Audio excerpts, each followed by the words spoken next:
Welcome to Blizzard Fire. We hope this video helps fire up your solution. In this video, I will explain how to connect Apple CarPlay to your Lincoln Aviator. First, ensure your iPhone is compatible with CarPlay and that your vehicle is in park. Locate an available USB port, typically found in the center console or near the dashboard. This initial check sets the stage for a smooth connection process, making sure everything is ready before you plug in. Now, take a high-quality, Apple-certified USB cable. Connect one end securely to your iPhone and the other end to the USB port you located in your Lincoln Aviator. Once connected, your iPhone might display a prompt asking you to allow CarPlay to function. Simply confirm this on your phone to proceed with the setup.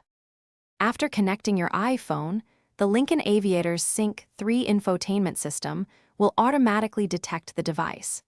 You'll then see on-screen prompts guiding you through the process to enable CarPlay.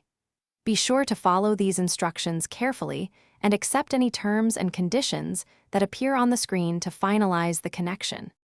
If CarPlay doesn't launch immediately, try plugging your USB cable into a different port in your Aviator.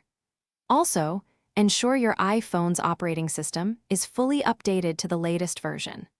Once successfully connected, CarPlay will typically launch automatically each time you plug in your iPhone, providing seamless access to your favorite apps and features. Thanks for watching. If you found this helpful, don't forget to like and subscribe.